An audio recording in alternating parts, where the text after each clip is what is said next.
প্রিয় দর্শক, আমন্ত্রণ জানাচ্ছি আপনাদের প্রিয় অনুষ্ঠান আপনার সুস্বাস্থ্য দেখবার জন্য।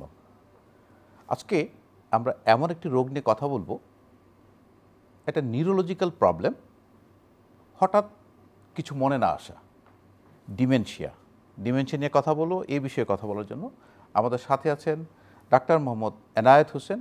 তিনি সহযোগী অধ্যাপক, নিউরোলজি বিভাগ, জাতীয় নিউরোসায়েন্স ইনস্টিটিউট ও হাসপাতাল। আজকে আমাদের যে টপিকস ডিমেনশিয়া, আপনি জানেন যে আজকে আমাদের জাতীয় কবি কাজী নজরুল ইসলামের জন্মজয়ন্তী। আমাদের এই বিদ্রোহী কবি কাজী নজরুল ইসলাম কিন্তু পিক ডিজিজ বা ফ্রন্টোটেম্পোরাল ডিমেনশিয়া ভুগছিলেন। এই বিষয়টা যদি আমাদের একটু বলতেন। ডিমেনশিয়ার মধ্যে ফ্রন্টোটেম্পোরাল ডিমেনশিয়া একটা ধরন, এটাও ডিজেনারেটিভ, ব্রেন ক্ষয়ের জন্য হয়। এক্স্যাক্টলি ঠিক কী কারণে এই ক্ষয় হয় সেটা এখনও আলঝেইমার্সের মতো এটাও জানা যায় নাই। তবে আলঝেইমার্সের চেয়ে এটার ধরনটা একটু আলাদা। এখানে ব্রেনের যে সামনের অংশটা ফ্রন্টাল লোব সেটা বেশি ক্ষতিগ্রস্ত হয়, বা টেম্পোরাল লোব যেটা, ওই জন্য ফ্রন্টোটেম্পোরাল এটার নাম। তো ফ্রন্টাল লোবের যে ফাংশনগুলো, জাজমেন্ট বা এক্সিকিউটিভ পাওয়ার যেগুলা, সেগুলো বেশি এফেক্টেড হয়। এছাড়া স্পিচ এরিয়াটাও এখানে, যেহেতু এখানে স্পিচও এফেক্টেড হয়। আমাদের জাতীয় কবি নজরুল ইসলাম শেষের দিকে এসে কিন্তু নির্বাক হয়ে গিয়েছিলেন, ওনার স্পিচটা লোপ পেয়েছিল। না, আমরা যেটা টিভিতে দেখেছি যে উনি কথা বলতে চাচ্ছিলেন বা কথার মুখ নড়ছে কিন্তু আওয়াজ বের হচ্ছে না, এরকমটাই আমরা দেখেছি। ওই যে কথা বলার জন্য আমাদের দুইটা সেন্টার আছে, একটা হচ্ছে কথা বোঝার জন্য একটা সেন্টার, ভার্নিক্স এরিয়া যেটা বলি আমরা, আরেকটা হচ্ছে ব্রোকাজ এরিয়া, আমরা যেটা কথা বলি সেটার সেন্টার। হয়তো ওনার ওই যে বোঝার এরিয়া যেটা ভার্নিক্স এরিয়া সেটা ঠিক ছিল, যার ফলে উনি বুঝতেন, বাট ওই যে কথা বলার যে সেন্টারটা সেটা বেশি এফেক্টেড ছিল ফ্রন্টাল লোবে, যেহেতু তার লোকেশন ফ্রন্টোটেম্পোরালে, যার জন্য বলতে পারতেন না। হয়তো জিনিসটা বুঝতেন কিন্তু বলতে পারতেন না, যার জন্য যে নির্বাক হয়ে গিয়েছিলেন।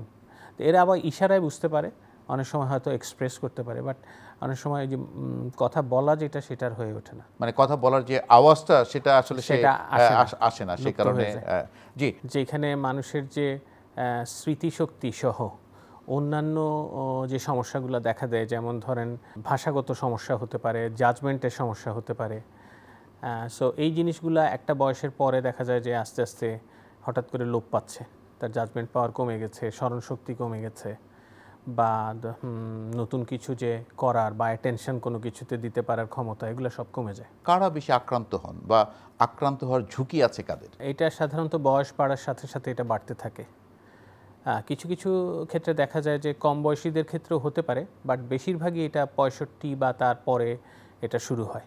ডিমেনশিয়াকে একটা জিনিস থেকে আলাদা করতে হবে, যে বয়সজনিত কারণে কিছু ভুলে যাওয়া আসে আমাদের, সেটার সাথে ডিমেনশিয়ার পার্থক্যটা হচ্ছে এখানে যে ডিমেনশিয়া ডেইলি অ্যাক্টিভিটিস যেগুলা, সেগুলাকে ব্যাহত করে। যেমন প্রতিদিন তার নর্মাল যে অ্যাক্টিভিটিস, এগুলো ইম্পেয়ার্ড হয়। এমনি আমরা নর্মাল অনেক সময় ভুলে যাই, চাবিটা কোথায় রাখলাম, মানিব্যাগ কোথায় রাখলাম, কিন্তু এটাকে ডিমেনশিয়া বলা যাবে না। এটা নর্মাল ভুলে যাওয়া হতে পারে, অনেক কারণে হতে পারে। ডিমেনশিয়াতে অবশ্যই তার ডেইলি অ্যাক্টিভিটিসগুলো হ্যাম্পার হবে। তো এটা আসলে এই ডিমেনশিয়া আসলে কীভাবে মানুষকে এই যে ডেইলি অ্যাক্টিভিটিতে ভুলে যাওয়া, এটা কীভাবে মানে কাজটা করছে? আমাদের ব্রেন তো বিভিন্ন ভাগে ভাগ করা, স্মরণশক্তির জন্য একটা এরিয়া আছে, তারপরে এই যে আমি যে কথা বলছি, কথা বলার জন্য একটা এরিয়া আছে, আমি যে বিভিন্ন কাজ করছি, আমার জাজমেন্ট পাওয়ার, এটার জন্য একটা এরিয়া আছে। তো এখানে দেখা যায় যে ওই এরিয়াগুলোর কার্যক্ষমতাগুলো আস্তে আস্তে লোপ পায়, এবং কোন এরিয়ার কার্যক্ষমতা লোপ পাচ্ছে তার উপরে ডিপেন্ড করে আবার ডিমেনশিয়ার টাইপ বিভিন্ন ভাগ হয়ে থাকে। দেখা যায় বিভিন্ন ধরনের ডিমেনশিয়াতে বিভিন্ন ধরনের কাজের এরিয়াগুলা ক্ষয়প্রাপ্ত হয় এবং সেগুলো বেশি এফেক্টেড হয়। তো এটা আসলে যে আপনি বিভিন্ন ধরন বলছেন, কয় ধরনের হয়ে থাকে এই ডিমেনশিয়া? দুই ভাগে ভাগ করি। একটা হচ্ছে ডিজেনারেটিভ, যেগুলা যে ব্রেন ক্ষয়ের জন্য হচ্ছে, ওগুলোর এক্স্যাক্ট কারণ আসলে এখন পর্যন্ত জানা যায় নাই। যেমন আলঝেইমার্স ডিজিজ, এটার পিছনে বিলিয়ন বিলিয়ন ডলার খরচ হচ্ছে এটার কারণ বোঝার জন্য। যদি কারণ বোঝা যায় তাহলে এটা চিকিৎসাও বের হবে, তো এটার কারণ পাওয়া যায় না। এছাড়া আলঝেইমার্স ডিজিজের পরেই ভাস্কুলার ডিমেনশিয়া, যেমন বিভিন্ন কারণে ছোট ছোট স্ট্রোক হয়ে অনেক সময় বিভিন্ন এরিয়ার কার্যক্ষমতাগুলো নষ্ট হয়, তখন সেখান থেকে ভাস্কুলার ডিমেনশিয়া হয়। এছাড়া ফ্রন্টোটেম্পোরাল ডিমেনশিয়া বলেও আরেকটা ডিমেনশিয়া আছে, তার মধ্যে ব্রেনের সামনের দিকের অংশ বা ব্রেনের পাশে নিচের দিকের যে অংশ টেম্পোরাল এরিয়া, ওগুলোতে ক্ষয়প্রাপ্ত হয়। তো ওগুলো ক্ষয়প্রাপ্ত হওয়ার ফলে সামনের দিকের যে অংশ ফ্রন্টাল লোব বা টেম্পোরাল লোবের যে ফাংশনগুলো, সেগুলো ব্যাহত হয়। এছাড়া কিছু কিছু কারণ আছে অনেক সময় পাওয়া যায়, যেগুলো হয়তো হরমোনের সমস্যা, বিশেষ করে থাইরয়েড হরমোন কম থাকলে হাইপোথাইরয়েডিজম যেটা বলি, যদি এরকম কোনো কারণে হয়ে থাকে ডিমেনশিয়া, তাহলে সেই ক্ষেত্রে এগুলোর চিকিৎসা ভালো, থাইরয়েড হরমোন রিপ্লেসমেন্ট দিলে এটা ঠিক হয়ে যায়। আবার অনেক সময় অনেক ভিটামিন ডেফিসিয়েন্সির জন্য B1, B12 এগুলো ডেফিসিয়েন্সির জন্য স্মরণশক্তি এভাবে কমে যেতে পারে বা ডিমেনশিয়া হতে পারে। তো সেগুলো যদি ট্রিটমেন্ট দেওয়া হয় তাহলে এক্ষেত্রে উন্নতি হয়। এছাড়া অনেক সময় ব্রেনের বিভিন্ন স্ট্রাকচারাল অসুখ, যেমন ব্রেনের যে পর্দা মেন ডুরা ম্যাটার, তার এবং ব্রেনের মাঝখানে কোনো রক্তক্ষরণ হলে সাবডুরাল হেমাটোমা, তাহলে সেই ক্ষেত্রেও যদি সাবডুরাল হেমাটোমা যে ওখানে রক্তক্ষরণ পাওয়া যায় আর এটা যদি রক্তটা সরিয়ে দেওয়া হয় তাহলে সেটা ইমপ্রুভ করে। তো এরকম বিভিন্ন ধরনের কিছু কিছু রিভার্সিবল কারণও পাওয়া যায়। লক্ষণগুলো কি থাকে, কি লক্ষণ থাকলে আমরা ডিমেনশিয়া ধারণা করতে পারবো?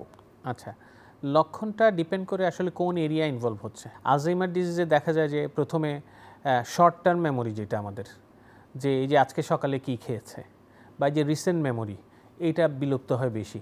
বাট অনেক আগের ঘটনা, তার প্রথম ছেলের জন্মের সময় বা যুদ্ধকালীন সময় সে কোথায় ছিল, অনেক আগে কোথায় চাকরি করেছেন বা তার সাফল্যের কোনো ইভেন্ট, এগুলো তার মনে থাকে। বাট এই যে রিসেন্ট ইভেন্ট যেগুলো, যে আজকে সকালে কি খেলাম বা এই যে কালকে কে আমার বাসায় কারা আসলো, এগুলো বেশিরভাগ ক্ষেত্রে লুপ্ত হয়ে যায়। তাহলে এটা এক ধরনের। আবার ফ্রন্টোটেম্পোরাল ডিমেনশিয়াতে যেটা হয় যে ফ্রন্টাল লোবের ওই এরিয়াটা ক্ষয় বেশি হয়, তখন ওখানে জাজমেন্ট পাওয়ারটা বিলুপ্ত হয়ে যায়, যে আমি যেই কাজটা করা উচিত সেটা আমি করছি না, বা যেটা আমার করা উচিত না আমি সেটা করে ফেলছি। তো এগুলো হচ্ছে ফ্রন্টাল লোবের ফাংশন ওখানে বিলুপ্ত হওয়ার জন্য হয়। কমনলি আমরা যেটা দেখি যে স্মরণশক্তিটা বেশি এফেক্টেড হয়, কারণ আলজাইমার্সটাই বেশি, এবং আলজাইমার্সের স্মরণশক্তির এরিয়াটাই বেশি এফেক্টেড হয়। এর কি কোনো প্রতিকার আছে? প্রতিকার বলতে ডিজেনারেটিভ যেগুলা ব্রেন ক্ষয়জনিত, এগুলার যেহেতু কোনো কারণ স্পেসিফিক জানা যায় নাই, সেই জন্য প্রতিকারটাও সেভাবে নাই। বাট কিছু কিছু ক্ষেত্রে ধারণা করা হয়, যেমন ধরেন ব্রেনের রক্তনালী শুরু হয়ে যাওয়া যেসব কারণে হয়, অ্যাথেরোস্ক্লেরোসিস যার জন্য হয়, ডায়াবেটিসের জন্য, কোলেস্টেরল বেশি থাকার জন্য বা হাই ব্লাড প্রেশার থাকার জন্য, এগুলো যদি নিয়ন্ত্রণ করা যায় তাহলে এটার ইনসিডেন্সটা কমে আসে। ধূমপান অবশ্যই ত্যাগ করা উচিত।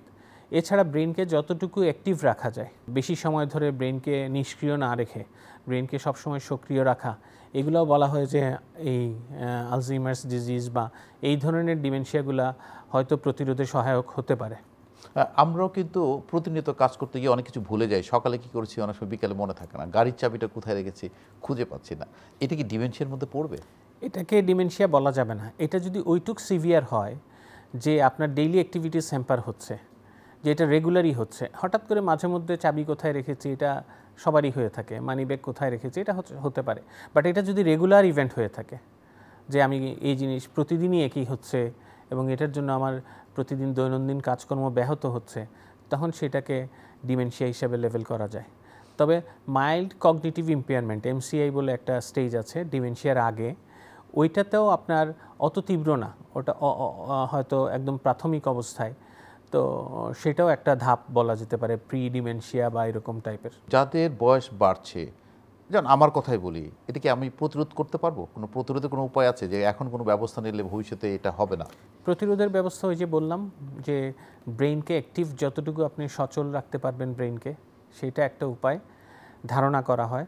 আর হচ্ছে ভাস্কুলার ডিমেনশিয়ার যে রিস্ক ফ্যাক্টরগুলো যেগুলো আছে বললাম, ডায়াবেটিস নিয়ন্ত্রণ করা, ব্লাড প্রেশার নিয়ন্ত্রণ করা, কোলেস্টেরল নিয়ন্ত্রণ করা, তারপরে হচ্ছে খাদ্যাভ্যাসের মধ্যে পরিবর্তন আনা, ফলমূল সবজি এগুলো খাওয়া, এক্সারসাইজ, ব্যায়ামের একটা ভূমিকা আছে, এক্সারসাইজ করলে ব্রেনের ব্লাড ফ্লো ভালো হয়, তো সেই সব ক্ষেত্রে এটা প্রতিরোধে কিছুটা সহায়ক হতে পারে। আমরা যদি এই পিক ডিজিজ আর আলজাইমার্স এটা যদি ডিফারেন্সিয়েট পয়েন্টগুলো জানতে চাই, মানে কিভাবে পার্থক্য করব? আলজাইমার্সটাই বেশি কমন, ফ্রন্টোটেম্পোরাল ডিমেনশিয়া বলা হয় সবচেয়ে কমন হচ্ছে আলজাইমার্স, তারপরে ভাস্কুলার, তারপরে ফ্রন্টোটেম্পোরাল ডিমেনশিয়া। তো আলজাইমার্সে যেটা হয়, স্মরণশক্তি বেশি এফেক্টেড হয় শুরুর দিকে।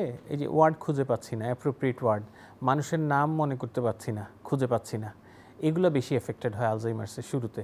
তারপরে এই যে সকালে কি খেলাম, আস্তে আস্তে এটা প্রোগ্রেস করে অন্যান্য এরিয়া এফেক্টেড হয়।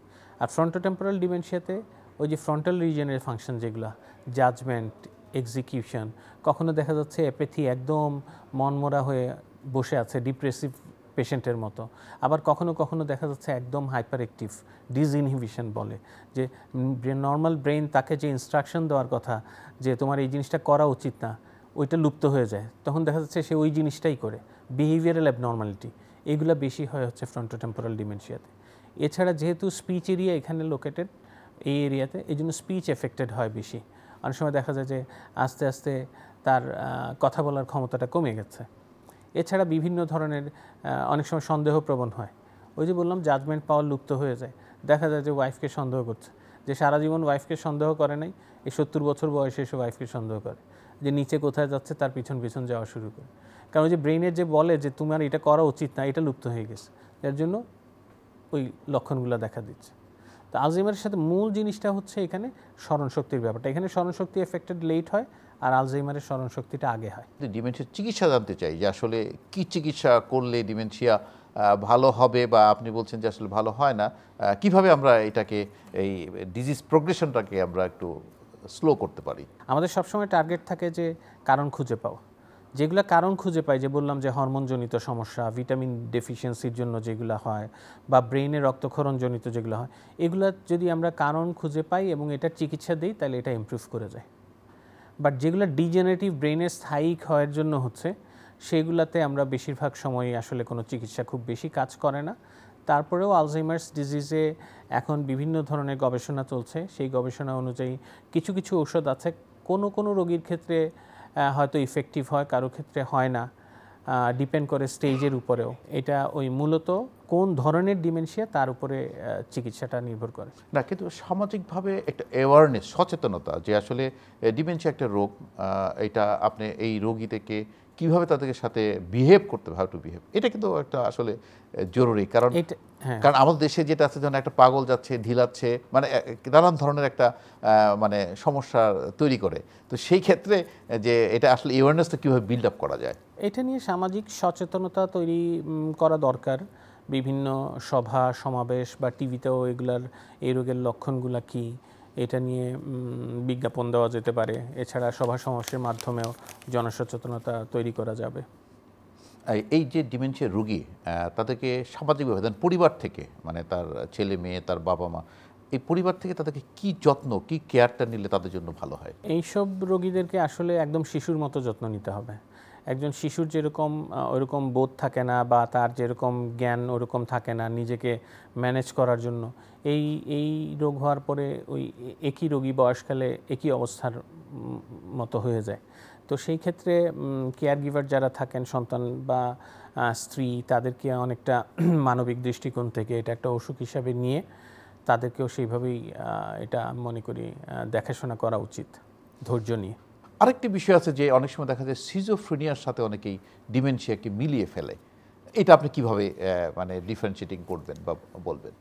সিজোফ্রেনিয়াটা আসলে কোনো অর্গানিক বেসিস নাই, ওটা হচ্ছে নিউরোট্রান্সমিটারের প্রবলেমের জন্য, এবং ওটা একটা মানসিক রোগ। অনেকগুলো সিমটম আসলে দেখা যায়, অনেক সময় ওভারল্যাপিং থাকে, বিশেষ করে লিভি বডি ডিমেনশিয়া, যেখানে ওখানে হ্যালুসিনেশন থাকে, যেগুলো আপনার সিজোফ্রেনিয়াতে থাকে। তো ওই জন্য এখানে কনফিউশন হয়। তো ওইটা আসলে অন্যান্য লক্ষণ দেখে এবং বাকি পরীক্ষা নিরীক্ষার মাধ্যমে এটা নির্ণয় করা যায় যে আসলে এটা সিজোফ্রেনিয়া নাকি এটা ডিমেনশিয়া। না, আর ডিমেনশিয়া যারা হচ্ছে তার তো সবসময় তার এই ভুলে যাওয়া, স্মৃতিশক্তির ভ্রম থাকবে।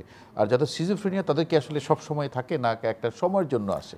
এটা আসলে একটা সময় হয়, আবার চিকিৎসার মাধ্যমে এটাকে নিয়ন্ত্রণ করা যায়।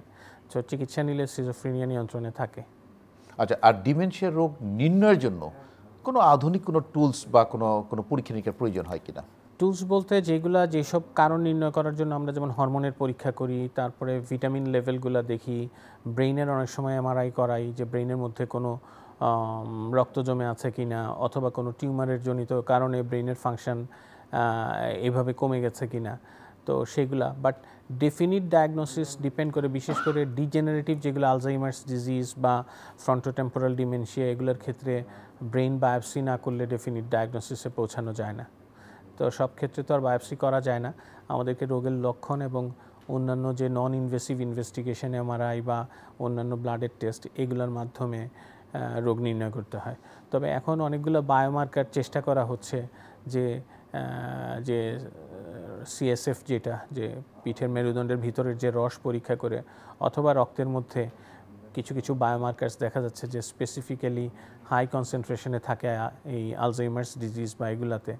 তো হোপফুলি সেগুলো হয়তো ভবিষ্যতে ওখান থেকে রোগ নির্ণয়ে অনেকখানি সাহায্য করবে, অথবা ইভেন রোগ ডেভেলপ করার আগেও যখন প্রাথমিক অবস্থায় থাকে তখনও এগুলোর কনসেন্ট্রেশন দেখা যাচ্ছে বেশি থাকে, তাহলে হয়তো আগামীতে ওই ইনভেস্টিগেশনগুলো আসতে পারে। বাট আপাতত আমাদেরকে রোগের লক্ষণ এবং এই যে পরীক্ষাগুলো বললাম এগুলোর মাধ্যমেই রোগটা নির্ণয় করা থাকে। ডক্টর এনায়েত, আরেকটা বিষয় আমি না বলেই পারলাম না, আমাদের দেশে এখন যে সংস্কৃতি তৈরি হয়েছে যে ওল্ড হোম বা এখানে পাঠানোর একটা সংস্কৃতি তৈরি হয়েছে সিনিয়র সিটিজেনদের, আসলে যেমন ডিমেনশিয়া যখন রোগে আক্রান্ত হয় তো তাদের ক্ষেত্রে তো আসলে যত্নের একটা প্রয়োজন কিন্তু বেশি, আপনি বলছেন শিশুর মতোই যত্ন করতে হবে। তো সেই ক্ষেত্রে বিভিন্ন হসপিটালেও, যেমন আপনি আছেন নিউরোসায়েন্স হসপিটালে, তো সেখানে ডিমেনশিয়া ক্লিনিক মানে এই রোগীদের জন্য আলাদাভাবে মানে চিকিৎসা দেওয়ার কোনো পদ্ধতি আপনাদের এখানে বা আমাদের সরকারিভাবে Bangabandhu Sheikh Mujib medical college Dhaka medical আছে কিনা, বা তারা কোথায় চিকিৎসা নিতে যাবেন? ডিমেনশিয়া রোগ নির্ণয়ের জন্য এই ব্যবস্থা আছে। ন্যাশনাল ইনস্টিটিউট অফ নিউরোসায়েন্সে ডিমেনশিয়া ক্লিনিক হয় প্রতি বৃহস্পতিবার 105 নম্বর রুমে। সেখানে গেলে এই রোগ নির্ণয়ের ব্যবস্থা আছে, ওখানে এই বিষয়ের এক্সপার্টও আছেন, ওনারা এটা নির্ণয় করতে পারেন। তবে দীর্ঘমেয়াদী হাসপাতালে ভর্তি রেখে, কারণ এটা তো লম্বা সময়ের জন্য, যতদিন বেঁচে থাকবে এটা তো কিউর নাই না, এই রোগীদের তো আসলে ভর্তির প্রয়োজন না, সব রোগী ভর্তির প্রয়োজনও নাই। যদি কোনো জটিলতা, যেগুলো হয়তো হঠাৎ করে নিউমোনিয়া হলো, অন্য কোনো সমস্যা হলো, তা এছাড়া না, সেটা তো ভিন্ন ইস্যু, কিন্তু আপনার ডিমেনশিয়া ক্লিনিক হলো যে একটা ফলো আপ করে রোগীটার কেমন আছে দেখার জন্য ব্যবস্থা আছে। জি, ডক্টর এনায়েত, আপনাকে অসংখ্য ধন্যবাদ আমাদেরকে সময় দেওয়ার জন্য। আমাদের যে আলোচনা নিশ্চয়ই দর্শকদের অনেক উপকার আসবে, আপনাকে ধন্যবাদ। প্রিয় দর্শক, আজকে আমরা জানলাম ডিমেনশিয়া নিয়ে। ডিমেনশিয়া একটি রোগ, কোনো অবহেলা করা যাবে না, শিশুর মতোই ডিমেনশিয়া রোগীর যত্ন করতে হবে। দর্শক, ভালো থাকুন, সুস্থ থাকুন, শুভকামনা সকলের জন্য।